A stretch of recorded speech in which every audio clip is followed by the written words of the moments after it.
If a people want to be respected as a group, then they have to do something as a group.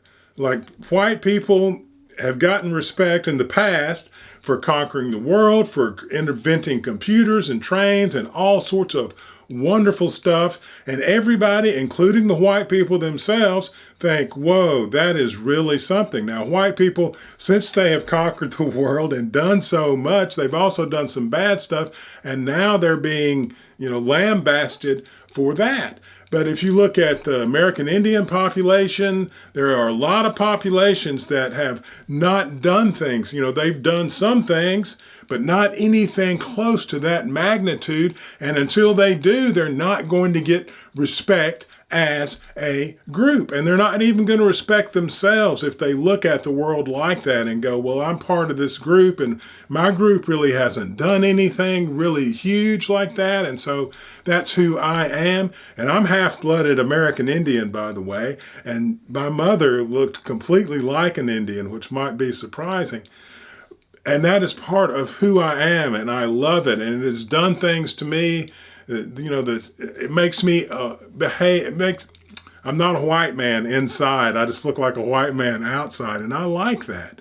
But it doesn't change the fact that if you're going to respect a group, then they have to do something to earn that respect, whether you're part of that group or not. But what you can still do is do things as an individual. And that's really what it comes down to in the end. And then we can start looking at why certain groups have had so much success. And if we're honest about what exactly went on there, then we can hopefully replicate that and learn and grow. But this idea that all groups are going to be wonderful and everybody in every group is the same, and we have to move away from that and start looking at the human population and seeing what we need to do to bring it together into one cohesive whole so we can get off the planet and move out into the stars. And it's wonderful and it's exciting, but we're going to have to be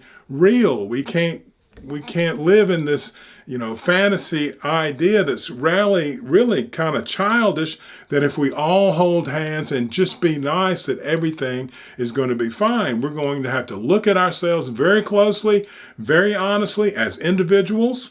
We need to do that for ourselves. And as a group, we need to do that for ourselves and look at our different aspects and see what we can do to make the human experience better and to carry the life force, the consciousness of humans and everything else on into the galaxies. But we got to be real.